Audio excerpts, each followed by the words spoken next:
Hello friends, welcome back to GRS. ನಾವು geography revision series ಅಂತ ಒಂದು ಪ್ರೋಗ್ರಾಮನ್ನು ಸ್ಟಾರ್ಟ್ ಮಾಡಿದ್ವಿ. ಅದರಲ್ಲಿ ಲಾಸ್ಟ್ ಸೆಷನ್ನಲ್ಲಿ ನಾವೇನು ಡಿಸ್ಕಸ್ ಮಾಡಿದ್ವಿ ಅಂದರೆ ಪಶ್ಚಿಮಕ್ಕೆ ಹರಿಯುವಂಥ ಅತ್ಯಂತ ಪ್ರಮುಖ ನದಿಗಳನ್ನು ಡಿಸ್ಕಸ್ ಮಾಡಿದ್ವಿ ಕರ್ನಾಟಕದಲ್ಲಿ. ಅದರಲ್ಲಿ ಬಹಳಷ್ಟು ನದಿಗಳನ್ನು ನೋಡಿದ್ವಿ ನಾವು. ಕಾಳಿ ನದಿ, ಗಂಗಾವಳಿ ನದಿ, ಅಘನಾಸಿನಿ, ಶರಾವತಿ, ಸೀತಾಸುವರ್ಣ, ವರಾಹಿ, ಆಮೇಲೆ ಏನಪ್ಪ ಅಂದರೆ ಉದ್ಯಾವರ ನದಿ, ನೇತ್ರಾವತಿ ನದಿ. ಈ ನೇತ್ರಾವತಿ ನದಿಯ ಒಂದು ಅತ್ಯಂತ ಪ್ರಮುಖವಾದ ಕುಮಾರಧಾರ ಅನ್ನೋ ಒಂದು ಟ್ರಿಬ್ಯೂಟರಿನೂ ಕೂಡ ನೋಡಿದ್ವಿ, ಉಪನದಿಯನ್ನು. ಸೊ ಆ ಎಲ್ಲ ನದಿಗಳನ್ನು ಗಮನಿಸಿದಾದ ನಂತರ ನಾವು ಒಂದು ಮೋಸ್ಟ್ ಇಂಪಾರ್ಟೆಂಟ್ ಯೋಜನೆಯ ಕಡೆಗೆ ಈ ಕಾಲಿಡ್ಲಿಕ್ಕೆ ಟ್ರೈ ಮಾಡ್ಲಿರ್ತೀವಿ, ಅದ್ರ ಬಗ್ಗೆ ಡಿಸ್ಕಸ್ ಮಾಡ್ಲಿಕ್ಕೆ ಟ್ರೈ ಮಾಡ್ಲಿರ್ತೀವಿ. ಸೊ ಇವತ್ತಿನ ಸೆಷನಲ್ಲಿ ನಾವು ಒಂದು ಅತ್ಯಂತ ಪ್ರಮುಖವಾದ ಯೋಜನೆ ಯಾವುದಪ್ಪ ಅಂದರೆ ಎತ್ತಿನ ಹೊಳೆ ಯೋಜನೆ ಅಂತ ಕರೀತಾರೆ. ಅದರ ಬಗ್ಗೆ ಡಿಸ್ಕಸ್ ಮಾಡ್ಲಿಕ್ಕೆ ಟ್ರೈ ಮಾಡೋಣಂತೆ. ಎಕ್ಸಾಕ್ಟ್ಲಿ ಯೋಜನೆಗಳನ್ನು ಯಾಕೆ ಮಾಡ್ತಾರೆ, ಯಾವುದಾದ್ರೂ ಪ್ರಾಬ್ಲಮ್ ಉದ್ಭವಗೊಂಡಾಗ ಮಾಡ್ತಾರೆ, ಆ ಪ್ರಾಬ್ಲಮ್ ಏನು ಅನ್ನೋದನ್ನು ಅರ್ಥ ಮಾಡ್ಕೊಳ್ಳಿಕ್ಕೆ ಟ್ರೈ ಮಾಡೋಣಂತ ಫಸ್ಟಿಗೆ. ಓಕೆನಾ?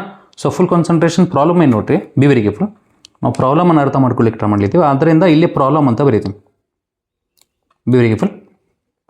ನೋಡ್ರಿ, ಇಲ್ಲಿ ಕರ್ನಾಟಕ ಐತೆ ಅಂದ್ಕೊಳ್ರಿ, ಎಲ್ಲರೂ ಕಾಣ್ತಿರೋದು ಕರ್ನಾಟಕ, ಈ ರೀತಿ ಕಾಣ್ತಿರೋದು ಕರ್ನಾಟಕ ಎಲ್ಲರಿಗೂ. ಈ ಥರ ಕರ್ನಾಟಕ ಇತ್ತಂದರೆ ವಿಚಾರ ಮಾಡ್ಲಿಕ್ಕೆ ಟ್ರೈ ಮಾಡಿರಿ. ನಾವು ಈ ಪೂರ್ತಿ ಕರ್ನಾಟಕವನ್ನು 3 ಭಾಗಗಳಲ್ಲಿ ಡಿವೈಡ್ ಮಾಡ್ಬೋದು, 4 ಭಾಗಗಳಲ್ಲಿ. ಸೊ ಈ ರೀತಿ ಕರಾವಳಿ ತೀರ ಪ್ರದೇಶ ಕಂಡು ಬರ್ತಿರ್ತದೆ, ತದನಂತರ ಇಲ್ಲಿ ಪಶ್ಚಿಮ ಘಟ್ಟಗಳು ಕಂಡು ಬರ್ತಿರ್ತಾವೆ, ತದನಂತರ ಇಲ್ಲೊಂದು ತುಂಗಭದ್ರಾ ನದಿ ಇರ್ತದಲ್ಲ, ಆ ತುಂಗಭದ್ರಾ ನದಿ ಏನು ಮಾಡ್ಬಿಡುತ್ತೆ ಅಂದರೆ ಈ ಕರ್ನಾಟಕದ ಬಯಲು ಸೀಮೆಯನ್ನು 2 ಭಾಗಗಳಲ್ಲಿ ಡಿವೈಡ್ ಮಾಡ್ತದೆ. ಒಂದು ಉತ್ತರ ಮೈದಾನ ಪ್ರದೇಶ, ಇನ್ನೊಂದು ದಕ್ಷಿಣ ಮೈದಾನ ಪ್ರದೇಶ. ಈ ದಕ್ಷಿಣ ಮೈದಾನ ಉತ್ತರ ಮೈದಾನ ತೆಗೆದ್ರೂ ಕೂಡ ದಟ್ ಈಸ್ ಓಕೆ. ಇಲ್ಲಿ ನೋಡ್ರಿ, ಇಲ್ಲಿರ್ತಕ್ಕಂಥ ಈ ಒಂದು ಭಾಗ ಕರಾವಳಿ ಸರ್, ಇದು ಇಲ್ಲಿರ್ತಕ್ಕಂಥ ಭಾಗ ಪಶ್ಚಿಮ ಘಟ್ಟಗಳು ಸರ್. ಓಕೆನಾ? ಈ ಕಡೆ ಇರ್ತಕ್ಕಂಥ ಭಾಗವನ್ನು ನಾವು ಏನಂತ ಕರಿತೀವಿ ಅಂದರೆ ಬಯಲು ಸೀಮೆ ಅಂತ ಕರಿತೀವಿ, ಬಯಲು ಸೀಮೆ. ವಿಚಾರ ಮಾಡ್ಲಿಕ್ಕೆ ಟ್ರೈ ಮಾಡಿರಿ. ಈ ಪಶ್ಚಿಮ ಘಟ್ಟಗಳು ಇರ್ತಕ್ಕಂಥ ಕಾರಣದಿಂದ ನಮ್ಮ ಕರ್ನಾಟಕದಲ್ಲಿ ಏನು ಅತ್ಯಂತ ಪ್ರಮುಖವಾಗಿ ಮಾನ್ಸೂನ್ ಮಾರುತಗಳು ಬರ್ತಿರ್ತಾವೆ, ಈ ಮಾರುತಗಳಿಗೆ ನಾವೇನಂತ ಕರಿತೀವಿ ಅಂದರೆ ನೈಋತ್ಯ ಮಾನ್ಸೂನ್ ಮಾರುತಗಳು ಅಂತ ಕರಿತೀವಿ. ನೈಋತ್ಯ ಮಾನ್ಸೂನ್ಗಳು ಅಥವಾ ಮಾನ್ಸೂನ್ ಮಾರುತಗಳು ಅಂತ ಕರಿತೀವಿ. Hope everybody is understanding. ಈ ನೈಋತ್ಯ ಮಾನ್ಸೂನ್ ಮಾರುತಗಳಿಂದ ನಮಗೇನು ಸಿಗ್ತದೆ ಗೊತ್ತಾ? ನಮಗೇನು ಸಿಗ್ತದೆ ಅಂದರೆ 80% ಅಷ್ಟು ಕರ್ನಾಟಕದಲ್ಲಿ ಮಳೆ ಬರೋದನ್ನು ನೋಡ್ಬೋದು ನಾವು. ಆದರೆ ವಿಚಾರ ಮಾಡ್ಲಿಕ್ಕೆ ಟ್ರೈ ಮಾಡಿರಿ, ಈ ಬಯಲು ಸೀಮೆ ಏನಿತ್ತಲ್ಲ, ಈ ಬಯಲು ಸೀಮೆಯಲ್ಲಿ ಮಳೆಯ ಪ್ರಮಾಣ ಸ್ವಲ್ಪ ಕಡಿಮೆ ಬರ್ತದೆ. ನೀವು ಚಿತ್ರದುರ್ಗದ ನಾಯಕನಹಟ್ಟಿ, ಚಳ್ಳಕೆರೆ ಇದೆಲ್ಲ ಪ್ಲೇಸಸ್ಗಳನ್ನು ಕೇಳಿರ್ಬೋದು, ಅದೆಲ್ಲ ಬಯಲು ಸೀಮೆ ಒಳಗೆ ಬರ್ತಿರ್ತಾವೆ. ಯಾಕಂದರೆ ವಿಚಾರ ಮಾಡ್ಲಿಕ್ಕೆ ಟ್ರೈ ಮಾಡಿರಿ, ನಾನು ಒಂದು ವೇಳೆ ಇದನ್ನು ಕ್ರಾಸ್ ಸೆಕ್ಷನಲ್ ಆಗಿ ಡೈಗ್ರಾಮ್ ಡ್ರಾ ಮಾಡ್ಲಿಕ್ಕೆ ಟ್ರೈ ಮಾಡಿದರೆ ಎಕ್ಸಾಕ್ಟ್ಲಿ ಹಿಂಗೆ ಕರಾವಳಿ ಕಾಣ್ತಿರ್ತದೆ ಅನ್ಕೊಡ್ರಿ ಇಲ್ಲೇ, ತದನಂತರ ಇಲ್ಲಿ ಒಂದು ದೊಡ್ಡ ಉನ್ನತ ಪ್ರದೇಶ ಕಾಣ್ತಿರ್ತದ, ತದನಂತರ ಹಿಂಗೆ ಕಾಣ್ತಿರ್ತದೆ. ಅಂಡರ್ಸ್ಟ್ಯಾಂಡಿಂಗ್? ಸೊ ಇವಾಗ ನೋಡ್ರಿ, ನಾನು ಏನು ಮಾಡ್ತೀನಿ ಅಂದರೆ ಇಲ್ಲಿ ಅರಬ್ಬಿ ಸಮುದ್ರನ ಹಾಕ್ಬೋದು. ನಾನು ಅರಬ್ಬಿ ಸಮುದ್ರನ ಹಾಕಿದಾದ ನಂತರ ನಾನು ಹೇಳಿದ್ದೀನಿ ನಿಮಗೆ ಫುಲ್ ಕಾನ್ಸಂಟ್ರೇಷನ್. ಇಲ್ಲಿಂದ ಮಾರುತಗಳು ಬರ್ತಿರ್ತಾವೆ ಅನ್ಕೊಡ್ರಿ, ಆರ್ದ್ರ ಮಾರುತಗಳು ಅಥವಾ ಏನಪ್ಪ ಅಂದರೆ ತೇವಾಂಶ ಭರಿತ ಮಾರುತಗಳು ಬರ್ತಿರ್ತಾವೆ. ಅದೆಲ್ಲ ಈ ಒಂದು ಪರ್ವತವನ್ನು ಅಥವಾ ಪಶ್ಚಿಮ ಘಟ್ಟಗಳನ್ನು ತಾಗಿ ಮೇಲೇರಿ ಮೋಡಗಳ ರಚನೆಯನ್ನು ಮಾಡಿ ಏನು ಮಾಡ್ತಾವೆ ಅಂದರೆ ಮಳೆ ತೊಗೊಂಬರ್ತಾವೆ ಅನ್ಕೊಟ್ರಿ. ಮಳೆ ತೊಗೊಂಬಂದ್ರೆ ವಿಚಾರ ಮಾಡ್ಲಿಕ್ಕೆ ಟ್ರೈ ಮಾಡಿರಿ, ಮಳೆ ಈ ಥರ ತೊಗೊಂಬಂದಾವ ಹೌದು, ಆದರೆ ಅದರ ಈ ಒಂದು ಪಶ್ಚಿಮ ಘಟ್ಟಗಳ ಪೂರ್ವ ಇಳಿಜಾರು ಪ್ರದೇಶ ಏನಾಗ್ಬಿಡ್ತದೆ ಅಂದರೆ ಅಲ್ಲಿ ಮಳೆಯ ಪ್ರಮಾಣ ಕಡಿಮೆ ಬರ್ತಕ್ಕಂಥ ಕಾರಣದಿಂದ ಈ ಪೂರ್ತಿ ಪ್ರದೇಶ ಏನಾಗ್ಬಿಡ್ತದೆ ಅಂದರೆ ಮಳೆ ನೆರಳಿನ ಪ್ರದೇಶ ಆಗ್ಬಿಡ್ತದೆ. ಮಳೆ ನೆರಳಿನ ಪ್ರದೇಶ ಆಗ್ಬಿಡ್ತದೆ. ಅರ್ಥ ಆಗ್ಲಿತ್ತದ ಅಂದ್ಕೊಂಡೆ ನಾನು. ಎಲ್ಲರಿಗೂ ಇಷ್ಟು ಬೇಸಿಕ್ಸ್ ಅಂತ ಗೊತ್ತಿರ್ತಾವೆ. ಈ ಮಳೆ ನೆರಳಿನ ಪ್ರದೇಶ ಆಗಿರ್ತಕ್ಕಂಥ ಕಾರಣದಿಂದ ಏನಾಗ್ಬಿಡ್ತದೆ ಅಂದರೆ ಈ ಬಯಲು ಸೀಮೆಯಲ್ಲಿ ನೀರಿನ ಕೊರತೆ ಉಂಟಾಗ್ತದೆ. ಅದನ್ನು ಅರ್ಥ ಮಾಡ್ಕೊಳ್ಳಿಕ್ಕೆ ಟ್ರೈ ಮಾಡಿರಿ. ಈ ನೀರಿನ ಕೊರತೆ ಉಂಟಾದಾಗ ನಾವು ಇಲ್ಲಿ ಏನಪ್ಪ ಅಂದರೆ ಉತ್ತರ ಬಯಲು ಸೀಮೆಯಲ್ಲಿ ಧಾರವಾಡ ಆಗಲಿ, ಬಾಗಲಕೋಟೆ ಆಗಲಿ, ಈ ಗದಗ, ಕೊಪ್ಪಳ ಆಗಲಿ, ಈ ಎಲ್ಲ ಡಿಸ್ಟ್ರಿಕ್ಟ್ಸ್ಗಳಿಗೆ ಕುಡಿಲಿಕ್ಕೆ ನೀರು ಒದಗಿಸ್ಲಿಕ್ಕೆ ನಾವೇನು ಮಾಡಿದ್ವಿ ಅಂದರೆ ಕಳಸಾ ಬಂಡೂರಿ ಯೋಜನೆಯನ್ನು ಮಾಡ್ಲಿಕ್ಕೆ ಟ್ರೈ ಮಾಡ್ಲಿದ್ದೀವಿ. Hope everybody is understanding. ಇದೇ ರೀತಿ ದಕ್ಷಿಣದಲ್ಲೂ ಕೂಡ ಒಂದು ಅತ್ಯಂತ ಪ್ರಮುಖವಾದ ಯೋಜನೆಯನ್ನು ಮಾಡ್ಲಿಕ್ಕೆ ಟ್ರೈ ಮಾಡ್ಲಿದ್ದೀವಿ. ವಿಚಾರ ಮಾಡ್ಲಿಕ್ಕೆ ಟ್ರೈ ಮಾಡಿರಿ. ಸಮಸ್ಯೆ ಏನೂ ಬರ್ದಿಲ್ಲ ನಾನು. ಸಮಸ್ಯೆ ಏನಪ್ಪ ಅಂದರೆ ನೀರಿನ ಕೊರತೆ ಅಂತ ಬರೀತೀನಿ. ಓಕೆನಾ? ನೀರಿನ ಕೊರತೆ ಎದಕ್ಕೆ ಸರ್? ಕುಡಿಯಲು ನೀರಿನ ಕೊರತೆ. ತದನಂತರ ವಿಚಾರ ಮಾಡ್ಲಿಕ್ಕೆ ಟ್ರೈ ಮಾಡಿರಿ, ಇಲ್ಲಿ ನೀರಾವರಿ ಮಾಡಲಿಕ್ಕೂ ಏನಪ್ಪ ಅಂದರೆ ನೀರು ಇಲ್ಲ ಅಂತಂಗೆ ಅರ್ಥ. ಅದರ ಜೊತೆಗೆ ವಿಚಾರ ಮಾಡ್ಲಿಕ್ಕೆ ಟ್ರೈ ಮಾಡಿರಿ, ನೀರಾವರಿಗೆ ಅಂತ ಬರಿತೀನಿ, ನೀರಾವರಿಗೆ. ತದನಂತರ ಏನಾಗ್ಲಿತ್ತಂದರೆ ಇಲ್ಲಿ ಅಂತರ್ಜಲ ಏನೈತಲ್ಲ, ಅಂತರ್ಜಲನೂ ಕೂಡ ಇಲ್ಲಿ ಖಾಲಿಯಾಗುವಂಥ ಒಂದು ಪರಿಸ್ಥಿತಿಯಲ್ಲಿ ಕಂಡುಬರಲಿರ್ತದೆ. ಅಂತರ್ಜಲನೂ ಕೂಡ ಏನೇ ಇಲ್ಲ ಅಂದರೂ ಒಂದು 1000 to 1500 ಫೀಟ್ ಡ್ರಿಲ್ ಮಾಡ್ಬೇಕು, ಆವಾಗಲೇ ಮಾತ್ರ ಸ್ವಲ್ಪ ಪ್ರಮಾಣದಲ್ಲಿ ಅಂತರ್ಜಲ ಕಂಡುಬರ್ತದೆ, ಇಲ್ಲಾಂದರೆ ಅದು ಕೂಡ ಕಂಡುಬರಂಗಿಲ್ಲ. ಓಕೆ? ಸೊ 1000 to 1500 ಫೀಟ್ ಮಟ್ಟನೂ ಡ್ರಿಲ್ ಮಾಡ್ಬೇಕು. ವಿಚಾರ ಮಾಡ್ಲಿಕ್ಕೆ ಟ್ರೈ ಮಾಡಿರಿ. ಈ ಥರ ಒಂದು ಪ್ರಾಬ್ಲಮ್ ಇದ್ದಾಗ ಇನ್ನೊಂದು ಸ್ವಲ್ಪ ದಿನದಲ್ಲಿ ಈ ಕರ್ನಾಟಕದ ದಕ್ಷಿಣ ಬಯಲು ಸೀಮೆ ಐತಲ್ಲ, ಅಲ್ಲಿ ಭಾಳಷ್ಟು ದೊಡ್ಡ ಪ್ರಾಬ್ಲಮ್ಸ್ಗಳು ಬರುವಂಥ ಸಾಧ್ಯತೆ ಐತೆ. ಅದನ್ನು ಕರ್ನಾಟಕ ಕರ್ನಾಟಕ ಸರ್ಕಾರ ಏನು ಮಾಡಿಬಿಟ್ಟದಂದರೆ ಇದನ್ನು ಮುಂಚೆನೇ ಅರ್ಥ ಮಾಡಿಕೊಂಡು ಒಂದು ಕಮಿಟಿನ ರಚನೆ ಮಾಡ್ದ. ಆ ಕಮಿಟಿ ಹೆಸರು ಏನು ಗೊತ್ತಾ? ಈ ಕಮಿಟಿ ಹೆಸರೇ ಡಾಕ್ಟರ್ ಪರಮಶಿವಯ್ಯ ಕಮಿಟಿ ಅನ್ನಂಗೆ ಅರ್ಥ. ಯಾಕಂದರೆ ಡಾಕ್ಟರ್ ಪರಮಶಿವಯ್ಯನವರು ಏನು ಮಾಡಿದ್ರು ಅಂದರೆ ಆ ಒಂದು ಕಮಿಟಿಗೆ ಅಧ್ಯಕ್ಷತೆಯನ್ನು ವಹಿಸ್ಕೊಂಡಿದ್ರು. ಆದ್ದರಿಂದ ಆ ಒಂದು ಕಮಿಟಿಗೆ ಪರಮಶಿವಯ್ಯ ಕಮಿಟಿ ಅಂತಲೂ ಕರೀತಾರೆ. ಅವ್ರು ಏನು ಮಾಡ್ತಾರೆ ಗೊತ್ತಾ ಸರ್? 2003 ಒಂದು ವರದಿಯನ್ನು ಕೊಡ್ತಾರೆ. ಒಂದು ಪರ್ಮನೆಂಟ್ ಸೊಲ್ಯೂಷನ್ನ ಕಂಡುಹಿಡ್ಲಿಕ್ಕೆ ಟ್ರೈ ಮಾಡ್ತಾರೆ ಅವರು. ಓಕೆನಾ? ಸೊ 2003 ವರದಿಯನ್ನು ಕೊಟ್ಟಾಗ ಏನಂತ ಕೊಡ್ತಾರೆ ಗೊತ್ತಾ ಅವರು? B very careful. ಅರಬ್ಬಿ ಸಮುದ್ರಕ್ಕೆ ಹರಿಯುವ ಒಟ್ಟು ನೀರಿನ ಪ್ರಮಾಣ ಎಷ್ಟೈತೆ ಗೊತ್ತಾ? ಪಶ್ಚಿಮಕ್ಕೆ ಹರಿಯುವಂಥ ನದಿಗಳಲ್ಲಿ ಅರಬ್ಬಿ ಸಮುದ್ರಕ್ಕೆ ಹೋಗಿ ಈ ಫ್ರೆಶ್ ವಾಟರ್ ಅಥವಾ ಸಿಹಿ ನೀರು ಹೋಗಿ ಸೇರೋದು ಎಷ್ಟೈತೆ ಗೊತ್ತಾ? 2448 TMC ಅಷ್ಟು ವಾಟರ್ ಐತೆ. ಅದನ್ನು ಅರ್ಥ ಮಾಡ್ಕೊಳ್ಳಿಕ್ಕೆ ಟ್ರೈ ಮಾಡಿರಿ. ಅದರಲ್ಲಿ ಸ್ವಲ್ಪ ಪ್ರಮಾಣದಲ್ಲೂ ಕೂಡ ನಾವು ದಕ್ಷಿಣ ಬಯಲು ಸೀಮೆಗೆ ಡೈವರ್ಟ್ ಮಾಡ್ಕೊಂಡ್ಬಿಟ್ರೆ ಅಥವಾ ತಿರುಗಿಸ್ಬಿಟ್ರೆ ಅಲ್ಲಿರ್ತಕ್ಕಂಥ ಎಲ್ಲ ಕೊರತೆಗಳು ಕಡಿಮೆ ಆಗ್ಬಿಡ್ತಾವೆ ಅಂದ್ಕೊಡ್ರಿ. ಎಲ್ಲ ಕೊರತೆಗಳಿಗೆ ಒಂದು ಪರ್ಮನೆಂಟ್ ಸೊಲ್ಯೂಷನ್ ಸಿಕ್ಕಂಗೆ ಆಗ್ತದೆ. ಆದ್ದರಿಂದ ಒಂದು ಪರ್ಮನೆಂಟ್ ಸೊಲ್ಯೂಷನ್ನ ಹುಡುಕ್ಲಿಕ್ಕೆ ನಾವೇನು ಮಾಡ್ಲಿಕ್ಕೆ ಗೊತ್ತಾ? 334 TMC. ಎಷ್ಟು? 334 TMC. ಎಷ್ಟರಲ್ಲಿ? 2448 TMCಯಲ್ಲಿ 334 TMC ಅಷ್ಟು ವಾಟರ್ನ ನಾವು ತಿರುಗಿಸ್ಬೋದು ಅಥವಾ ತಿರುಗಿಸ್ಲಿಕ್ಕೆ ಟ್ರೈ ಮಾಡ್ಲಿದ್ದೀವಿ. ಅದನ್ನೇ ಅವರು ಆ ವರದಿಯಲ್ಲಿ ಹೇಳಿರ್ತಕ್ಕಂಥದ್ದು. ಸೊ ಆ ವರದಿಯಲ್ಲಿ ಹೇಳ್ಯಾರಂದ್ರೆ ವಿಚಾರ ಮಾಡ್ಲಿಕ್ಕೆ ಟ್ರೈ ಮಾಡ್ರಿ. ಎಕ್ಸಾಕ್ಟ್ಲಿ ಆ ಒಂದು ಯೋಜನೆಯನ್ನು ಯಾವ ರೀತಿ ನಾವು ಮಾಡ್ಲಿತ್ತೀವಿ ಆ ಪ್ಲಾನ್ ಗೊತ್ತಾಗಬೇಕು ನಮಗೆ. ಓಕೆನಾ? ಸೊ ಇಲ್ಲಿ ವಿಚಾರ ಮಾಡ್ಲಿಕ್ಕೆ ಟ್ರೈ ಮಾಡ್ರಿ. ಇಲ್ಲಿ ನೀರಿನ ಕೊರತೆ ಅಂತ ಬರೆದೆ ನಾನು. ಯಾವ್ಯಾವ ಡಿಸ್ಟ್ರಿಕ್ಟ್ಸ್ಗಳಿಗೆ ನೀರಿನ ಕೊರತೆ ಐತಿ ಇಲ್ಲಿ ಅದನ್ನು ಕೂಡ ಬರೆದ್ಬಿಡ್ತೀನಿ. ಸೊ ದ್ಯಾಟ್ ಆ ಡಿಸ್ಟ್ರಿಕ್ಟ್ಸ್ ಏನಿರ್ತಾವಲ್ಲ ಅದಕ್ಕೆಲ್ಲ ಒಂದು ಸೊಲ್ಯೂಷನ್ ಸಿಕ್ಕಂಗೆ ಆಗ್ತದ. ಸರ್ ಪರಮಶಿವ ವರದಿ ಕೊಟ್ಟಂಗೆ ವಿಚಾರ ಮಾಡ್ಲಿಕ್ಕೆ ಟ್ರೈ ಮಾಡ್ರಿ. ಇಲ್ಲಿ ಏನಪ್ಪ ಅಂದರೆ ನಮಗೆ ಸರ್ ಚಿಕ್ಕಬಳ್ಳಾಪುರ ಅಂತ ಒಂದು ಜಿಲ್ಲೆ ಕಂಡು ಬರ್ತದ, ಬಳ್ಳಾಪುರ. ತದನಂತರ ಸರ್ ಕೋಲಾರ ಕಂಡು ಬರ್ತದೆ, ಕೋಲಾರ ಕಂಡು ಬಂತ. ತದನಂತರ ನಾವು ತುಮಕೂರು ನೋಡ್ಲಿತ್ತೀವಿ, ತುಮಕೂರು. ತದನಂತರ ರಾಮನಗರ ನೋಡ್ಲಿತ್ತೀವಿ, ರಾಮನಗರ. ತದನಂತರ ಬೆಂಗಳೂರು ಗ್ರಾಮಾಂತರ ನೋಡ್ಲಿತ್ತೀವಿ. ತದನಂತರ ಬೆಂಗಳೂರು ನಗರ ನೋಡ್ಲಿತ್ತೀವಿ, ಬೆಂಗಳೂರು ನಗರ ನೋಡ್ಲಿತ್ತೀವಿ.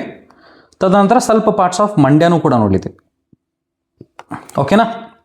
ಸ್ವಲ್ಪ ಪಾರ್ಟ್ಸ್ ಆಫ್ ಚಿತ್ರದುರ್ಗನೂ ಕೂಡ ನೋಡ್ಲಿತ್ತೀವಿ. ಅದನ್ನು ಕೂಡ ನೀವು ಅರ್ಥ ಮಾಡ್ಕೊಳ್ಳಿಕ್ಕೆ ಟ್ರೈ ಮಾಡಬೇಕು. Hope everybody is understanding. ಎಲ್ಲ ಜಿಲ್ಲೆಗಳಿಗೆ ಕುಡಿಯಲು ನೀರಿನ ಕೊರತೆ ಇರತಕ್ಕಂಥ ಕಾರಣದಿಂದ ಒಂದು ಪರ್ಮನೆಂಟ್ ಸೊಲ್ಯೂಷನ್ನ ತರಲಾಗದ. ಅದರ ಹೆಸರೇನು ಗೊತ್ತಾ?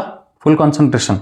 ನಾವು 2448 TMC ಒಳಗೆ 334 TMC ಆಫ್ ವಾಟರ್ನ ತಿರುಗಿಸ್ಬೋದು ಅಂತ ಹೇಳಿರ್ತೀವಿ. ಆದರೆ ಈ 334 TMC ನೀರನ್ನೇನು ತಿರುಗಿಸ್ಬೋದಲ್ಲ ಅದರಲ್ಲಿ ಆಲ್ರೆಡಿ ಒಂದು ಪ್ಲ್ಯಾನನ್ನು ನಾವು ಮಾಡ್ಕೊಂಡ್ಬಿಟ್ಟಿವಿ 24 TMC ತಿರುಗಿಸ್ಲಿಕ್ಕೆ. 24 TMC ಇದನ್ನು ತಿರುಗಿಸ್ಲಿಕ್ಕೆ ನಾವು ಆಲ್ರೆಡಿ ಒಂದು ಪ್ಲ್ಯಾನ್ನ ಮಾಡ್ಕೊಂಡ್ಬಿಟ್ಟಿವಿ. ಈ ಒಂದು ಪ್ಲ್ಯಾನಿಗೆ ನಾವು ಏನಂತ ಕರಿತೀವಿ ಗೊತ್ತಾ? ಫುಲ್ ಕಾನ್ಸಂಟ್ರೇಷನ್ ಎತ್ತಿನ ಹೊಳೆ ಯೋಜನೆ ಅಂತ ಕರಿತೀವಿ. ಎತ್ತಿನ ಹೊಳೆ ಯೋಜನೆ ಅಂತ ಕರಿತೀವಿ. Hope everybody is understanding. ಈ ಎತ್ತಿನ ಹೊಳೆ ಯೋಜನೆ ಅನ್ನೋದು ಎಲ್ಲಿಂದ ಬಂತು ಅಂತ ಗೊತ್ತಾಗೈತೆ ಅನ್ಕೊಂಡೆ ನಾನು. 334 TMC ನೀರನ್ನು ತಿರುಗಿಸ್ಬೋದು. ಆದರೆ ಅದರದೊಂದು ಸಬ್ ಪ್ಲ್ಯಾನ್ ಯಾವುದಪ್ಪ ಅಂದರೆ 24 TMCನ ತಿರುಗಿಸೋದು. ಆ 24 TMC ಆಫ್ ಸಿಹಿ ನೀರನ್ನು ನಾವು ದಕ್ಷಿಣ ಬಯಲು ಸೀಮೆಯ ಕಡೆಗೆ ತಿರುಗಿಸ್ಬಿಟ್ರೆ ಆ ಒಂದು ಯೋಜನೆಗೆ ನಾವು ಎತ್ತಿನ ಹೊಳೆ ಯೋಜನೆ ಅಂತ ಕರೀತೀವಿ. Hope everybody is understanding. ಈಗ ನಾನು ಎತ್ತಿನ ಹೊಳೆ ಯೋಜನೆಯನ್ನು ತೋರಿಸ್ಲಿಕ್ಕೆ ಟ್ರೈ ಮಾಡ್ತೀನಿ ಅಂತ. ಅದಕ್ಕಿಂತ ಮುಂಚೆ ನಾವೇನು ನೋಡಿದ್ವಿ ಅಂದರೆ ದಕ್ಷಿಣಕ್ಕೆ ಹರಿಯುವಂಥ ಎಲ್ಲ ನದಿಗಳನ್ನು ಈ ಥರ ನೋಡಿದ್ವಿ. ಕಾಳಿ ನದಿ ಆಗಲಿ, ಗಂಗಾವಳಿ ಆಗಲಿ, ಅಘನಾಸಿನಿ, ಶರಾವತಿ, ವರಾಹಿ ಹಾಲಾದಿ, ಸೀತಾಸ್ವರ್ಣ, ಉದ್ಯಾವರ, ನೇತ್ರಾವತಿ ನದಿ ಅಂತ ನೋಡಿದ್ವಿ. ಈ ನೇತ್ರಾವತಿಗೆ ನೀವು ನೋಡ್ಲಿತ್ತರ ಇಲ್ಲೇ ಕುಮಾರಧಾರ ಅಂತ ಒಂದು ಅತ್ಯಂತ ಪ್ರಮುಖವಾದ ಉಪನದಿ ಕಾಣ್ಬರ್ತದ. ಆ ಒಂದು ಉಪನದಿಯನ್ನು ನೀವು ಅರ್ಥ ಮಾಡ್ಕೊಳ್ಳಿಕ್ಕೆ ಟ್ರೈ ಮಾಡ್ಬೇಕು. ಓಕೆನಾ? ಸೊ ವಿಚಾರ ಮಾಡ್ಲಿಕ್ಕೆ ಟ್ರೈ ಮಾಡ್ರಿ. ಪ್ಲಾನ್ ಹೆಂಗೈತೆ ಅಂತ ಹೇಳ್ತೀನಿ ನಾನೀಗ. ಓಕೆ? ಸೊ ಇದನ್ನೇ ನಾನು ಝೂಮ್ ಇನ್ ಮಾಡ್ತೀನಿ ಅಂತ. ನೆಕ್ಸ್ಟ್ ಪೇಜಲ್ಲಿ ಝೂಮ್ ಇನ್ ಮಾಡಿ I will make you understand what it is. Okay? So ಇಲ್ಲೇ ಐತೆ ಅನ್ಕೊಳ್ರಿ. ಇವಾಗ ಫುಲ್ ಕಾನ್ಸಂಟ್ರೇಷನ್. ನಾನು ನದಿಯನ್ನು ತೋರಿಸ್ತೇನೆ ಅಂತ. B very careful. ಇದು ಮಂಗಳೂರು ಅನ್ಕೊಳ್ರಿ. ಇದು ಮಂಗಳೂರು ಸೈಡು, ಮಂಗಳೂರು ಐತೆ ಅನ್ಕೊಳ್ರಿ. ಈ ಮಂಗಳೂರು ಕಡೆ ಒಂದು ನದಿ ಬರ್ತದೆ ಅನ್ಕೊಳ್ರಿ. ಇಲ್ಲಿ ಮೇಲ್ಗಡೆ ಒಂದು ಬೆಟ್ಟಗಳನ್ನು ನೋಡಿರಿ ನೀವು. ಚಿಕ್ಕಮಗಳೂರೊಳಗೆ ಕುದುರೆಮುಖ ಅಂಥೇಳಿ ನೋಡಿರಿ. ಓಕೆನಾ? ಅಲ್ಲೇ ಘಾಟ್ ನೋಡಿದ್ದಲ್ಲ, ಅದು ಎಳಿನೀರು ಘಾಟ್ ಅಲ್ಲೇ ನೋಡಿದ್ದು. ಓಕೆನಾ? ಎಳ್ನೀರು ಘಾಟ್ ಅಲ್ಲೇ ನೋಡಿದ್ದು. ಇವಾಗ ಆ ಎಳ್ನೀರು ಘಾಟಿಂದ ಸ್ಟಾರ್ಟ್ ಆಗ್ತಿರ್ತದೆ ನದಿ. ಈ ನದಿಗೆ ನಾವೇನಂತ ಕರೆದೇವೆ ಅಂದರೆ ನೇತ್ರಾವತಿ ನದಿ ಅಂತ ಕರೆದೇವೆ. ನೇತ್ರಾವತಿ ನದಿ. Hope everybody is understanding. Netravati ನದಿ ಅಂದರೆ ಇದು. ಓಕೆ ಸರ್, ಇಲ್ಲಿ ಉಪ್ಪಿನಂಗಡಿ ಅಂತ ಒಂದು ಪ್ಲೇಸ್ ಕಂಡು ಬರ್ತಾ ಗೊತ್ತಾ? ನಾನು ನಿನ್ನೆ ಹೇಳಿದ್ದೆ ಲಾಸ್ಟ್ ಕ್ಲಾಸಲ್ಲಿ. ಈ ಒಂದು ಏನಪ್ಪ ಅಂದರೆ ಪ್ಲೇಸ್ ಕಡೆಗೆ ನಾವೇನು ಮಾಡಿದ್ವಿ ಅಂದರೆ ಫುಲ್ ಕಾನ್ಸಂಟ್ರೇಷನ್ ಮತ್ತೊಂದು ನದಿ ಬಂದು ಸೇರುವುದನ್ನು ನೋಡಿದ್ವಿ. ಈ ಥರ ಈ ಒಂದು ನದಿಗೆ ನಾವೇನಂತ ಕರಿತಿದ್ವಿ ಗೊತ್ತಾ? ಕುಮಾರಧಾರ ಅಂತ ಕರೆದಿದ್ವಿ. ಕುಮಾರಧಾರ ಅಂದರೆ ಕುಮಾರಧಾರ ಅನ್ನೋ ಒಂದು ನದಿ ಯಾವ ನದಿ ಉಪನದಿ ಆಗ್ತದ? ನೇತ್ರಾವತಿ ನದಿಯ ಉಪನದಿ ಆಗ್ತದೆ. ಉಪ್ಪಿನಂಗಡಿ ಅನ್ನೋ ಒಂದು ಪ್ಲೇಸ್ ಕಡೆಗೆ ದಕ್ಷಿಣ ಕನ್ನಡದಲ್ಲಿ ಬಂದು ಕನ್ಫ್ಲುಯೆನ್ಸ್ ಆಗೋದು ಅಥವಾ ಮೀಟ್ ಆಗೋದನ್ನು ನೋಡ್ತೀವಿ. ಇವಾಗ ಈ ಕುಮಾರಧಾರ ಅನ್ನೋದೇನೈತಲ್ಲ, ಈ ಕುಮಾರಧಾರ ಅನ್ನೋದು ಒಂದು 4 ಜಲಮೂಲಗಳಿಂದ ರಚನೆಗೊಂಡಿರ್ತಕ್ಕಂಥ ಒಂದು ನದಿ. ಓಕೆನಾ, 4 ಜಲಮೂಲಗಳಿಂದ ರಚನೆಗೊಂಡಿರ್ತಕ್ಕಂಥ ಒಂದು ನದಿ. ಈ 4 ಜಲಮೂಲಗಳು ಯಾವ ಅನ್ನೋದು ಗೊತ್ತಾಗಬೇಕು ನಮಗೆ. ಓಕೆನಾ, ಈ 4 ಜಲಮೂಲಗಳನ್ನು ನೀವು ನೋಡಿದರೆ ಸರ್ ಇಲ್ಲಿ ಒಂದು ಜಲಮೂಲ ಕಂಡು ಬರ್ತದೆ, ಇದಕ್ಕೆ ಕಾಡು ಮನೆ ಹೊಳೆ ಅಂತ ಕರೀತಾರೆ. ಕಾಡು ಮನೆ ಹೊಳೆ ಅಂತ ಕರೀತಾರೆ. ಓಕೆನಾ, ನಿಮ್ಮ ಮೋಸ್ಟ್ ಫೇಮಸ್ ಅಥವಾ ಮೋಸ್ಟ್ ಫೇವ್ರೆಟ್ ಯಾವುದಾದ್ರೂ ಜಲಮೂಲ ಐತಂದರೆ ಇದಕ್ಕೆ ನಾವು ಎತ್ತಿನ ಹೊಳೆ ಅಂತ ಕರಿತೀವಿ. ಎತ್ತಿನ ಹೊಳೆ ಅಂತ ಕರೀತೀವಿ. ಸರ್ ಎತ್ತಿನ ಹೊಳೆ ಆದ ನಂತರ ನಾವು ಇಲ್ಲಿ ಏನು ಬರ್ಲಿತ್ತೀವಿ ಅಂದರೆ ಕೆರಿ ಹೊಳೆ ಅಂತ ಬರ್ಲಿತ್ತೀವಿ. ಕೆರಿ ಹೊಳೆ ಎಲ್ಲದಕ್ಕಿಂತ ಲಾಸ್ಟಲ್ಲಿ ಇದಕ್ಕೆ ಏನಂತ ಕರೀತಾರೆ ಅಂದರೆ ಹೊಂಗದ ಹೊಳೆ ಅಂತ ಕರೀತಾರೆ. ಹೊಂಗದ ಹೊಳೆ ಅಂತ ಕರಿತಿರ್ತಾರೆ.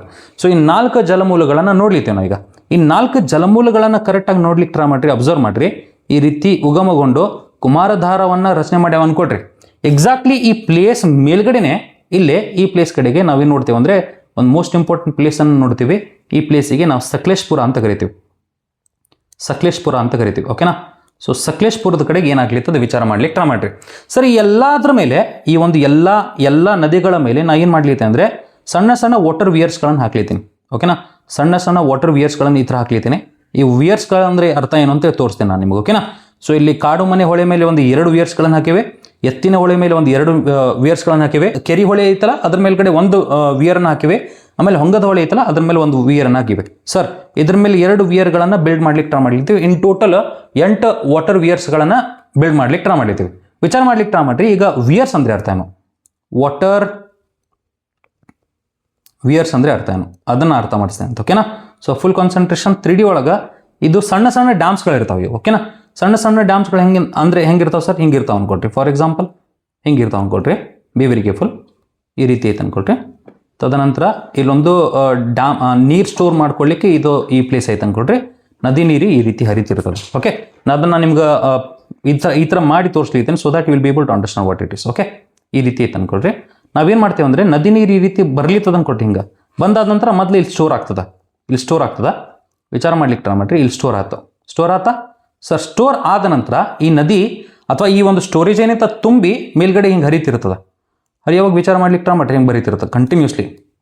ಓಕೆನಾ, ನಾವು ಆ ಒಂದು ವಾಟರ್ನ ಸ್ಟೋರ್ ಮಾಡುವಂಥ ಪರ್ಪಸಿಂದ ಆ ಒಂದು ಏನಪ್ಪ ಅಂದರೆ ಇನ್ಫ್ರಾಸ್ಟ್ರಕ್ಚರ್ ಡೆವಲಪ್ ಮಾಡಿಲ್ಲ ಅಥವಾ ಒಂದು ಕಟ್ಟಡನ ಕಟ್ಟಿಲ್ಲ. ರಾದರ್ ನಾವೇನು ಮಾಡ್ಲಿತ್ತೇವೆ ಅಂದರೆ ಅದನ್ನು ನ್ಯಾಚುರಲ್ ಆಗಿ ಹರಿಲಿಕ್ಕೆ ಬಿಡ್ಲಿತ್ತೇವೆ, ಬಟ್ ಕೆಳಗಡೆ ಭಾಗದಲ್ಲಿ ಸ್ವಲ್ಪ ಪ್ರಮಾಣದಲ್ಲಿ ನಾವು ಸ್ಟೋರ್ ಮಾಡ್ಕೊಳ್ಳಿರ್ತೀವಿ. ಸೊ ದ್ಯಾಟ್ ಅಲ್ಲಿ ಸ್ಟೋರ್ ಮಾಡ್ಕೊಂಡಿರ್ತಕ್ಕಂಥ ಒಂದು ವಾಟರ್ನ ನಾವು ಈ ರೀತಿ ಒಂದು ಪೈಪ್ಲೈನ್ ಕೊಟ್ಕೊಂಡು ಅದನ್ನು ಡೈವರ್ಟ್ ಮಾಡ್ಕೊಂಡ್ಬಿಡ್ಬೋದು. ಅರ್ಥ ಆಗ್ಲಿತ್ತದ ಅನ್ಕೊಂಡೇನೆ. ಅಥವಾ ಅಲ್ಲಿ ಕಾಲುವೆಗಳನ್ನು ಕಟ್ಟಿ ನಾವೇನು ಮಾಡ್ಬೋದು ಅಂದರೆ ನೀರಾವರಿಗೆ ಯೂಸ್ ಮಾಡ್ಕೊಂಡ್ಬಿಡ್ಬೋದು ನದಿ ನೀರನ್ನು. ಇಂಥ ಒಂದು ಏನಪ್ಪ ಅಂದರೆ ಸಣ್ಣ ಸಣ್ಣ ಡ್ಯಾಮ್ಸ್ಗಳನ್ನು ಏನಂತ ಕರೀತಾರೆ ಗೊತ್ತಾ, ವಾಟರ್ ವಿಯರ್ಸ್ ಅಂತ ಕರೀತಾರೆ. ಅಥವಾ ಇದಕ್ಕೆ ಕನ್ನಡದಲ್ಲಿ ನೀರಿನ ಬಾಂದಾರ್ಗಳು ಅಂತ ಕರೀತಾರೆ. ನೀರಿನ ಬಾಂದಾರ್ಗಳು ಅಂತ ಕರೀತಾರೆ. ಸೊ ನೀರಿನ ಬಾಂದಾರ್ ಅಂದರೆ ಹೆಂಗಿರ್ತದೆ, ಈ ರೀತಿ ಇರ್ತದೆ. ನೀರಾವರಿಗೆ ಮತ್ತು ವಾಟರ್ ಡೈವರ್ಟ್ ಮಾಡ್ಕೊಳ್ಳಿಕ್ಕೆ ಈ ರೀತಿ ಏನಪ್ಪ ಅಂದರೆ ನಾವು ಸಣ್ಣ ಸಣ್ಣ ಪ್ಲೇಸಸ್ಗಳನ್ನು ಅಥವಾ ಸಣ್ಣ ಸಣ್ಣ ಒಂದು ಡ್ಯಾಮ್ಸ್ಗಳನ್ನು ಕಟ್ಟಿ ನ್ಯಾಚುರಲ್ ಆಗಿ ಆ ನೀರನ್ನು ಹರಿಲಿಕ್ಕೆ ಬಿಡ್ಬೋದು ನಾವು. ಓಕೆನಾ, ಸೊ ಈ ರೀತಿ ಐತೆ ಅನ್ಕೊಟ್ರಿ. ಇಂಥವು ಒಂದು 8 ಸಣ್ಣ ಸಣ್ಣ ಡ್ಯಾಮ್ಸ್ಗಳನ್ನು ಕಟ್ಲಿಕ್ಕೆ ಟ್ರೈ ಮಾಡಿದ್ದೀವಿ. ಕಾಡು ಮನೆ ಹೊಳೆ ಮೇಲೆ 2 ನದಿಗಳು ಅಥವಾ 2 ಡ್ಯಾಮ್ಸ್ಗಳು, ಎತ್ತಿನ ಹೊಳೆ ಮೇಲೆ ಒಂದು 2 ಸಣ್ಣ ಸಣ್ಣ ಡ್ಯಾಮ್ಸ್ಗಳು, ಕೆರಿ ಹೊಳೆ ಮೇಲೆ ಒಂದು ಸಣ್ಣ ಡ್ಯಾಮ್, ಹೊಂಗದ ಹೊಳೆ ಮೇಲೆ 1, ಆಮೇಲೆ ಕುಮಾರಧಾರದ ಮೇಲೇ 2 ಸಣ್ಣ ಸಣ್ಣ ಡ್ಯಾಮ್ಸ್ಗಳನ್ನು ಕಟ್ಲಿಕ್ಕೆ ಟ್ರೈ ಮಾಡ್ಲಿತ್ತೀವಿ. ಇವಾಗ ಸಕಲೇಶ್ಪುರ ನೋಡ್ರಿ, ಸಕಲೇಶ್ಪುರ ಈ ಥರ ಐತೆ ಅನ್ಕೊಟ್ರಿ. ಸಕಲೇಶ್ಪುರ ಈ ಥರ ಇದ್ರೆ ನಾ ಏನು ಮಾಡ್ಲಿತ್ತೇನೆ ಗೊತ್ತಾ, ಎಕ್ಸಾಕ್ಟ್ಲಿ ಇಲ್ಲಿ ನೀವು ನೋಡಿದ್ರಿ ಅಂದರೆ ಸರ್ ಈ ರೀತಿ ನಮ್ಮದು ಸಕಲೇಶ್ಪುರ ಹಾಸನೊಳಗೆ ಅತ್ಯಂತ ಎತ್ತರವಾದ ಶಿಖರದಲ್ಲಿ ಕಂಡುಬರ್ತದೆ ಅನ್ಕೊಟ್ರಿ. ಅಲ್ಲಿಂದ ನೀವು ಪೂರ್ವದಲ್ಲಿ ನೋಡಿದ್ರಿ ಅಂದರೆ ಪಶ್ಚಿಮ ಘಟ್ಟಗಳ ಪೂರ್ವ ಇಳಿಜಾರು ಪ್ರದೇಶ ಈ ರೀತಿ ಕಾಣ್ತಿರ್ತದೆ. ಪಶ್ಚಿಮ ಘಟ್ಟಗಳ ಪೂರ್ವ ಇಳಿಜಾರು ಪ್ರದೇಶ ಈ ರೀತಿ ಕಾಣ್ಲಿತ್ತದ ಅನ್ಕೊಡ್ರಿ. ಈ ರೀತಿ ಕಂಡಾಗ ಏನಾಗ್ತದೆ ಗೊತ್ತಾ, ಬಿ ವೆರಿ ಕೇರ್ಫುಲ್. ನಾ ಏನು ಮಾಡ್ಲಿತ್ತೇನೆ, ಇಲ್ಲೊಂದು ದೊಡ್ಡದೊಂದು ವಾಟರ್ ಸ್ಟೋರೇಜ್ ಹಾಕ್ಲಿತ್ತೇನೆ ಅನ್ಕೊಳ್ರಿ. ವಾಟರ್ ಸ್ಟೋರ್ ಮಾಡ್ಕೊಳ್ಳಿಕ್ಕೆ ಒಂದು ದೊಡ್ಡದೊಂದು ಡ್ಯಾಮ್ ಕಟ್ಲಿತ್ತೇನೆ ಇಲ್ಲಿ. ಓಕೆ, ಸೊ ಆ ಡ್ಯಾಮಿಗೆ ನಾವೇನು ಮಾಡ್ಲಿತ್ತೇವೆ ಅಂದರೆ ಈ ವಾಟರ್ನ ತಿರುಗಿಸ್ಕೊಂಡ್ಬಿಡ್ಲಿತ್ತೀವಿ. ಆ ಡ್ಯಾಮಿಗೆ ವಾಟರ್ನ ತಿರುಗಿಸ್ಕೊಂಡ್ಬಿಟ್ರೆ ಹೆಂಗೆ ಕಾಣ್ತದೆ ಗೊತ್ತಾ. ಫಾರ್ ಎಕ್ಸಾಂಪಲ್ ನೋಡ್ರಿ, ವಿಚಾರ ಮಾಡ್ಲಿಕ್ಕೆ ಟ್ರೈ ಮಾಡ್ರಿ. ನಾನು ಒಂದು ಪೈಪ್ಲೈನ್ ಕೊಟ್ಟು ಈ ಕಡೆ ಇಲ್ಲಿ ಎಕ್ಸಾಕ್ಟ್ಲಿ ಈ ಒಂದು ಭಾಗಕ್ಕೆ ಅದನ್ನು ಕನೆಕ್ಟ್ ಮಾಡಿಬಿಡ್ಲಿದ್ದೀನಿ. ಸೊ ದ್ಯಾಟ್ ಎಲ್ಲ ನೀರು ತಿರುಗಿ ಈ ಸಕಲೇಶ್ಪುರ ಕಡೆ ಇರ್ತಕ್ಕಂಥ ಒಂದು ಡ್ಯಾಮಿಗೆ ಬಂದು ಕನೆಕ್ಟ್ ಆಗ್ತದೆ. ಕನೆಕ್ಟ್ ಆದ ನಂತರ ಏನಾಗ್ತದೆ, ಅಲ್ಲೇ ನೀರು ಸ್ಟೋರ್ ಆಗ್ತದೆ ಸರ್. ಓಕೆನಾ, ಸಕಲೇಶ್ಪುರದ ಕಡೆಗೆ ನೀರು ಈ ಥರ ಸ್ಟೋರ್ ಆಗ್ತದೆ. ನೀರು ಸ್ಟೋರ್ ಆದ ನಂತರ ನಾವೇನು ಮಾಡ್ಬೋದು ಗೊತ್ತಾ, ಈ ಒಂದು ಡ್ಯಾಮ್ಸ್ಗಳಿಗೆ ಸಣ್ಣ ಸಣ್ಣ ನಾವು ಏನಪ್ಪ ಅಂದರೆ ಕೆನಾಲ್ಸ್ಗಳನ್ನು ಕಟ್ಟಿದ್ವಿ ಅಂದರೆ ಏನಾಗ್ಬಿಡುತ್ತೆ ಗೊತ್ತಾ, ಅದರ ಮುಖಾಂತರ ಈ ಪೂರ್ವ ಇಳಿಜಾರು ಪ್ರದೇಶದ ಮೇಲೆ ಗ್ರಾವಿಟಿ ಕೆನಾಲ್ಸ್ ಅಂತ ಕರೀತಾರೆ. ಗ್ರಾವಿಟಿ ಕೆನಾಲ್ಸ್ ಮುಖಾಂತರ ಈ ನದಿ ನೀರು ಕಂಟಿನ್ಯೂಸ್ಲಿ ಹಾದು ಹೋಗ್ಬಿಡ್ತದೆ. ಓಕೆನಾ, ನಿಯರ್ಲಿ ಅರೌಂಡ್ 253 ಕಿಲೋಮೀಟರ್ಸ್ ಅಷ್ಟು ಗ್ರಾವಿಟಿ ಕೆನಾಲ್ಸ್ಗಳನ್ನು ಕಟ್ಲಿಕ್ಕೆ ಟ್ರೈ ಮಾಡ್ಲಿಕ್ಕೆ ನಾವು. ಗ್ರಾವಿಟಿ ಕೆನಾಲ್ಸ್ ಅರ್ಥ ಆಗ್ಲಿತ್ತದ ಅನ್ಕೊಂಡಿ. ಇದರಲ್ಲಿ approximately around 230 kilometres of gravity canal already ಕಾಡ್ಬಿಟ್ಟಿವಿ ಫಸ್ಟ್ ಸ್ಟೇಜ್ ಒಳಗೆ. ವಿಚಾರ ಮಾಡ್ಲಿಕ್ಕೆ ಟ್ರೈ ಮಾಡ್ರಿ. ಇದನ್ನ ಸ್ಟೇಜ್ ವೈಸ್ ನಾವು ಇದನ್ನ ಇಂಪ್ಲಿಮೆಂಟ್ ಮಾಡ್ಲಿಕ್ಕೆ ಟ್ರೈ ಮಾಡ್ಲಿತ್ತೀವಿ. ಭಾಳ ಅಂದ್ರೆ ಭಾಳ ಇಂಪಾರ್ಟೆಂಟ್ ಅನ್ಕೊಡ್ರಿ. ಈ ಎಲ್ಲ ಜಲಮೂಲಗಳು ಏನಿದಾವಲ್ಲ, ಕಾಡುಮನೆ ಹೊಳೆ, ಎತ್ತಿನ ಹೊಳೆ, ಕೆರಿ ಹೊಳೆ, ಹೊಂಗದ ಹೊಳೆ ಮತ್ತು ಈ ಸಕಲೇಶ್ಪುರ ಅನ್ನೋದು ಎಲ್ಲ ಹಾಸನ ಡಿಸ್ಟ್ರಿಕ್ಟ್ ಒಳಗೆ ಕಂಬರ್ತಿರ್ತದೆ. ಈ ಹಾಸನ ಆದ ನಂತರ ನೀವು ನೋಡ್ಬೋದು ಮಂಡ್ಯ, ಚಿತ್ರದುರ್ಗ, ಚಿಕ್ಕಬಳ್ಳಾಪುರ ವಿಚಾರ ಮಾಡ್ಲಿಕ್ಕೆ ಟ್ರೈ ಮಾಡ್ರಿ. ಬೆಂಗಳೂರು ಗ್ರಾಮಾಂತರ, ನಗರ, ಕೋಲಾರ ಈ ಎಲ್ಲ ಡಿಸ್ಟ್ರಿಕ್ಟ್ಸ್ಗಳಿಗೆ ಕುಡಿಲಿಕ್ಕೆ ನೀರು ಅಂತೇಳಿ ಇದೆಲ್ಲ ನೀರು ನಾವು ಸರಬರಾಜು ಮಾಡ್ಬೋದು. ಎಕ್ಸಾಕ್ಟ್ಲಿ ಪ್ಲಾನ್ ನಮ್ಮ ಎತ್ತಿನ ಹೊಳೆ ಅನ್ನೋದು ಈ ಥರ ಕಾಣ್ತಿರ್ತದೆ. ಎತ್ತಿನ ಹೊಳೆ ಅಂದರೆ ಅರ್ಥ ಏನು? ಇಲ್ಲಿ 4 ಜಲಮೂಲಗಳಲ್ಲಿ ಒಂದು ಜಲಮೂಲ ಸರೋದು ಎತ್ತಿನ ಹೊಳೆ ಅನ್ನೋದು. ಆ ಜಲಮೂಲಗಳಿಂದ ಕ್ರಿಯೇಟ್ ಆಗದ ನಮ್ಮ ನದಿ ಕುಮಾರಧಾರ. ಆ ಕುಮಾರಧಾರ ನದಿ ಯಾವ ನದಿಗೆ ಉಪನದಿ ಅಂತ ಕೇಳ್ಬಿಟ್ರೆ ನೇತ್ರಾವತಿ ಅಂತ ಹೇಳ್ತೀರಿ ನೀವು. ಓಕೆನಾ? ಸೊ ಈ ರೀತಿ ನಮ್ಮ ಪ್ಲಾನ್ ಕಂಡು ಬರ್ಲಿರ್ತದ. ಇವಾಗ ಇದರದೇ ಕೆಲವೊಂದು ಇಂಪಾರ್ಟೆಂಟ್ ಫ್ಯಾಕ್ಟ್ಸ್ಗಳನ್ನು ಬರಲಿಕ್ಕೆ ಟ್ರೈ ಮಾಡ್ತೀನಿ ನಾನು. ಸೊ ಎತ್ತಿನ ಹೊಳೆ ಯೋಜನೆ ಅಂತ ಬರೀತೀನಿ. ಓಕೆನಾ? ಸೊ ಎತ್ತಿನ ಹೊಳೆ ಯೋಜನೆ ಅಂತ ಬರಿಬೋದು. ಸೊ ಎತ್ತಿನ ಹೊಳೆ ಯೋಜನೆಯಲ್ಲಿ ನಾವೇನು ಮಾಡ್ಲಿತ್ತೀವಿ ಅಂದರೆ ಎಷ್ಟು TMC ಆಫ್ ವಾಟರ್ನ ಡೈವರ್ಟ್ ಮಾಡ್ಕೊಳ್ಳಿಕ್ಕೆ ಟ್ರೈ ಮಾಡ್ಲಿತ್ತೀವಿ. ಸರ್ 24 TMC ಆಫ್ ವಾಟರ್ನ ಡೈವರ್ಟ್ ಮಾಡ್ಕೊಳ್ಳಿಕ್ಕೆ ಟ್ರೈ ಮಾಡ್ಲಿತ್ತೀವಿ. ಅದರಲ್ಲಿ ವಿಚಾರ ಮಾಡ್ಲಿಕ್ಕೆ ಟ್ರೈ ಮಾಡ್ರಿ. ಸರ್ ಮತ್ತೆ ಅದರೊಳಗೆ ಏನಾಗ್ಲಿದೆ ಗೊತ್ತಾ ಸರ್? 14 TMC ನಾವು ಕುಡಿಲಿಕ್ಕೆ ಬಳಸ್ಲಿತ್ತೀವಿ. ಕುಡಿಯಲು ಅಂತ ಬರ್ದಿರ್ತೀನಿ ಇಲ್ಲಿ. ಆ್ಯಂಡ್ ಮಿಕ್ಕಿದ್ದೇನೈತಲ್ಲ 10 TMC, ಅಪ್ರಾಕ್ಸಿಮೇಟ್ಲಿ 10 TMC ಏನಿತ್ತಪ್ಪ ಅಂದರೆ ಅದನ್ನು ಅಂತರ್ಜಲಕ್ಕೆ ರೀಚಾರ್ಜ್ ಮಾಡಲಿಕ್ಕೆ, ಅಂತರ್ಜಲದಲ್ಲಿ ಸ್ವಲ್ಪ ನೀರು ಹೋಗಲಿ ಅಂತೇಳಿ ನಾವು ಅಂತರ್ಜಲವನ್ನು ರೀಚಾರ್ಜ್ ಮಾಡಲಿಕ್ಕೆ ಬಳಸ್ಲಿತ್ತೀವಿ. ಅಂತರ್ಜಲ ರೀಚಾರ್ಜ್ ಮಾಡಲು ಅಂತ ಬರ್ದಿರ್ತೀವಿ. Hope everybody is understanding. ಇದಾದ ನಂತರ ವಿಚಾರ ಮಾಡ್ಲಿಕ್ಕೆ ಟ್ರೈ ಮಾಡ್ರಿ. ಈ ಇಡೀ ಯೋಜನೆಯನ್ನು ಯಾರು ಇಂಪ್ಲಿಮೆಂಟ್ ಮಾಡ್ಲಿತ್ತಾರ ಅಥವಾ ಯಾರು ಕಟ್ಲಿಕ್ಕತ್ತಾರ ಅಂದರೆ ಅಥವಾ ಯಾರು ಮ್ಯಾನೇಜ್ ಮಾಡ್ಲಿತ್ತಾರ ಅಂದರೆ ಮ್ಯಾನೇಜ್ಡ್ ಬೈ ಅಂತ ಬರ್ದಿರ್ತೀನಿ. ಇದು ಮೋಸ್ಟ್ ಫೇಮಸ್ ಪಾಯಿಂಟ್ ಅನ್ಕೊಳ್ರಿ. ಈ ಪಾಯಿಂಟನ್ನು ನೀವು ನೆನ್ಪಿಡ್ಲಿಕ್ಕೆ ಟ್ರೈ ಮಾಡಬೇಕು. ವಿಶ್ವೇಶ್ವರಯ್ಯ ಜಲ ನಿಗಮ ಲಿಮಿಟೆಡ್. ಓಕೆನಾ? ಜಲ ನಿಗಮ ಲಿಮಿಟೆಡ್ ಅಂತ ಗೊತ್ತಿರಬೇಕು. ಓಕೆ, ಇದನ್ನು ಹಿಂಗೂ ಕರೀತಾರೆ ವಿಶ್ವೇಶ್ವರಯ್ಯ ಜಲ ನಿಗಮ ಲಿಮಿಟೆಡ್, VJNL ಅಂತಲೂ ಕರೀತಾರೆ. ಅವರಿಂದ ಈ ಎತ್ತಿನ ಹೊಳೆ ಯೋಜನೆಯನ್ನು ಇಂಪ್ಲಿಮೆಂಟ್ ಮಾಡಲಾಗುವುದು ಅಥವಾ ಕಟ್ಟಲಾಗುವುದು ಅನ್ನೋ ಗೊತ್ತಿರ್ಬೇಕು ನಿಮಗೆ. ಅರ್ಥ ಆಗ್ಲಿತ್ತು ಅದು ಅನ್ಕೊಂಡೇನೆ. ಅಪ್ರಾಕ್ಸಿಮೇಟ್ಲಿ ಇದ್ರದ್ದು ಕಾಸ್ಟ್, ರಿವೈಸ್ಡ್ ಕಾಸ್ಟ್ ಐತಿಲ್ಲ, ಅಪ್ರಾಕ್ಸಿಮೇಟ್ಲಿ ಇದ್ರದ್ದು ಕಾಸ್ಟ್ ಎಷ್ಟಪ್ಪ ಅಂದರೆ ಈ ಪೂರ್ತಿ ಯೋಜನೆಯನ್ನು ಮಾಡಲಿಕ್ಕೆ ಮುಂಚೆ ಅಪ್ರಾಕ್ಸಿಮೇಟ್ಲಿ 8,000 crores ಅಂತ ಹೇಳಿದ್ರು ಅವರು. ಬಟ್ ಇವಾಗ ಏನಪ್ಪ ಅಂದರೆ ಇದ್ರ ಕಾಸ್ಟ್ ಇರೋದ 23,251 crores ಕೋಟಿಗೆ. ಓಕೆನಾ? ಇಷ್ಟು ತಗೊಂಡ ನಾವೇನಪ್ಪ ಅಂದರೆ ಫಂಡಿಂಗ್ ಮಾಡ್ಲಿತ್ತೀವಿ. ಕರ್ನಾಟಕ ಗೌರ್ಮೆಂಟ್ದವರು ಸ್ಟೇಜ್ ವೈಸ್ ಮಾಡ್ಲಿಕ್ಕೆ ಒಂದೇ ಸರಿ ಕೊಟ್ಬಿಡಂಗಿಲ್ಲ. 23,251 ಕೋಟಿ ಅಂದರೆ ವಿಚಾರ ಮಾಡ್ಲಿಕ್ಕೆ ಟ್ರೈ ಮಾಡ್ರಿ. ಫಸ್ಟಿಗೆ ಒಂದು 5,000 ಕೋಟಿ ಕೊಟ್ಟು, ತದನಂತರ ಒಂದು 10,000 ಕೋಟಿ ಕೊಟ್ಟು ನಾವು ಇದನ್ನು ಬಿಲ್ಡ್ ಮಾಡ್ಲಿಕ್ಕೆ ಟ್ರೈ ಮಾಡ್ಲಿತ್ತೀವಿ. ಅದನ್ನು ನೀವು ಅರ್ಥ ಮಾಡ್ಕೊಳ್ಳಿಕ್ಕೆ ಟ್ರೈ ಮಾಡಬೇಕು. ತದನಂತರ ವಿಚಾರ ಮಾಡ್ಲಿಕ್ಕೆ ಟ್ರೈ ಮಾಡಿರಿ. B very careful. ನಾವೇನು ಮಾಡ್ಲಿತ್ತೀವಿ ಅಂದರೆ ಸರ್ ಪರ್ಪಸ್ ಅಂತ ಆಲ್ರೆಡಿ ಬರೆದ್ಬಿಟ್ಟೆ ನಾನು. ಪ್ರೊವೈಡ್ಸ್ ಅಂತ ಬರಿಬೋದಾ? ಪ್ರೊವೈಡ್ಸ್ ಅಥವಾ ಪರ್ಪಸ್ ಅಥವಾ ಆಬ್ಜೆಕ್ಟಿವ್ ಅಂತ ಬರಿಬೋದು. ಏನು ಗೊತ್ತಾ, ಏನೇ ಇಲ್ಲ ಅಂದರೂ 75 ಲಕ್ಷ ಜನರಿಗೆ ಕುಡಿಯಲು ನೀರು ಕೊಡ್ಲಿತ್ತೀವಿ. ಇದ್ರ ಮೂಲಕ ಕುಡಿಯಲು ನೀರನ್ನು ಒದಗಿಸುವಂಥ ಒಂದು ಆಬ್ಜೆಕ್ಟಿವ್ ಇದು. ಓಕೆನಾ? ಪರ್ಪಸ್. ತದನಂತರ ಏನೇ ಇಲ್ಲ ಅಂದರೂ ಅರೌಂಡ್ 7 ರಿಂದ 9 ಡಿಸ್ಟ್ರಿಕ್ಟ್ಸ್ಗಳಿಗೆ ನೀರು ಹೊಂಟದಂದಂಗೆ ಅರ್ಥ. ಎಷ್ಟು ಡಿಸ್ಟ್ರಿಕ್ಟ್ಸ್ಗಳು? 7 ಡಿಸ್ಟ್ರಿಕ್ಟ್ಸ್ಗಳು. ಅವು ಯಾವಂತೆ ಆಲ್ರೆಡಿ ನಾ ಬರ್ದಿದ್ದದ ಮೇಲ್ಗಡೆ. ಓಕೆನಾ? ತದನಂತರ ವಿಚಾರ ಮಾಡ್ಲಿಕ್ಕೆ ಟ್ರೈ ಮಾಡ್ರಿ. ಈಗ ಸದ್ಯ ಸರ್ ಇಷ್ಟೆಲ್ಲ ಆಗಬೇಕು ಅಂದರೆ ನಾವೇನು ಮಾಡ್ಬೇಕು ಹೇಳ್ರಿ? Ministry of environment forest and climate change ಅಂತ ಇರ್ತದೆ ಮಿನಿಸ್ಟ್ರಿ. ಅವ್ರ ಕಡೆಯಿಂದ ಪರ್ಮಿಷನ್ ತೊಗೋಬೇಕು. ಯಾರ ಪಿಟಿಷನ್ ಹಾಕ್ಬಿಟ್ರೆ ಸುಪ್ರೀಂ ಕೋರ್ಟ್ ಒಳಗೆ ಆ ಸುಪ್ರೀಂ ಕೋರ್ಟ್ ಒಳಗೆ ಇರ್ತಕ್ಕಂಥ ಎಲ್ಲ ಪಿಟಿಷನ್ಸ್ಗಳನ್ನು ಕ್ಲಿಯರ್ ಮಾಡಬೇಕು. ಈಗ ಸದ್ಯ ನಮಗೊಂದು ಇಂಟರಿಮ್ ಆರ್ಡರ್ ಸಿಕ್ಕದ ಅಂದರೆ ಪೂರ್ತಿ ಕ್ಲಿಯರ್ ಆಗಿಲ್ಲ, ಬಟ್ ಸ್ವಲ್ಪ ಪ್ರಮಾಣದಲ್ಲಿ ನಾವು ಕುಡಿಲಿಕ್ಕೆ ನೀರನ್ನು ಏನಪ್ಪ ಅಂದರೆ ನೀರಿನ ಸಲುವಾಗಿ ಈ ಒಂದು ಯೋಜನೆಯನ್ನು ಮಾಡಲಿತ್ತೇವೆ ಅಂದರೆ ಯಾವುದೇ ಗ್ರೀನ್ ಟ್ರಿಬ್ಯುನಲ್ ಆಗಲಿ ಅಥವಾ ministry of environment forest climate change ಇರಲಿ ಅದರ ಪರ್ಮಿಷನ್ ಬೇಕಾಗ್ತಿರಂಗಿಲ್ಲ. ಆದರೂ ಕೂಡ ಇಲ್ಲಿ ಏನಪ್ಪ ಅಂದರೆ ಅರಣ್ಯ ನಾಶ, ಆಮೇಲೆ ನೀವು ನೋಡ್ಬೋದು ಇಲ್ಲಿ ಏನಪ್ಪ ಅಂದರೆ ಕೆಳಹರಿವಿನಲ್ಲಿ ಈ ಜಲ ಪರಿಸರ ವ್ಯವಸ್ಥೆಯಲ್ಲಿ ಕಂಡುಬರ್ತಕ್ಕಂಥ ಎಲ್ಲ ಪ್ರಾಣಿಗಳು ಸಾಯೋಂಥ ಚಾನ್ಸಸ್ ಇರ್ತದೆ ಅಲ್ಲಿ ವಾಟರ್ ವಾಲ್ಯೂಮ್ ಕಡಿಮೆ ಆಗಿಬಿಟ್ರೆ. ಆದ್ದರಿಂದ ನಾವೇನು ನೋಡ್ಲಿತ್ತೀವಿ ಅಂದರೆ ಬಿ ವೆರಿ ಕೇರ್ಫುಲ್. ಭಾಳಷ್ಟು ಪಿಟಿಷನ್ಸ್ಗಳು ಹೋಗೋದನ್ನು ನೋಡ್ಲಿತ್ತೀವಿ. ಅದರ ಸಲುವಾಗಿ ಒಂದು ಇಂಟರಿಮ್ ಆರ್ಡರ್ ಸಿಕ್ಕದು ನಮಗೆ ಇದನ್ನು ಮಾಡಲಿಕ್ಕೆ. ಇಂಟರಿಮ್ ಆರ್ಡರ್ ಅಂತ ಬರಿತೀನಿ ನಾನು. ಓಕೆನಾ? ಇಂಟರಿಮ್ ಆರ್ಡರ್ ಮುಖಾಂತರ ನಾವು ಇಲ್ಲಿಂದ ಎಲ್ಲಿಪ್ಪ ಅಂದರೆ ಸಕಲೇಶ್ಪುರಿಂದ ಏನು ಸ್ಟಾರ್ಟ್ ಆಗೋದಲ್ಲ ನೀರು, ಆ ಕಾಲುವೆ, ಅಲ್ಲಿಂದ ಕಾಲುವೆಗಳನ್ನು ಕಟ್ಟಿ ವಾಣಿ ವಿಲಾಸ ಸಾಗರಕ್ಕೆ, ಎಲ್ಲಿ ವಾಣಿ ವಿಲಾಸ ಸಾಗರ, ವಾಣಿ ವಿಲಾಸ ಸರೋವರ ಅಂತ ಹೇಳಿತ್ತಲ್ಲ, ಮಾರಿಕಣಿವೆ ಜಲಾಶಯ ಚಿತ್ರದುರ್ಗದಾಗ, ಅಲ್ಲಿವರೆಗೆ ನಾ ಅದನ್ನು ಕನೆಕ್ಟ್ ಮಾಡಿ ಆ ಒಂದು ಜಲಾಶಯವನ್ನು ತುಂಬಿಸ್ಕೋಬೋದು ಅನ್ನಂಗರ್ಥ. ಓಕೆನಾ?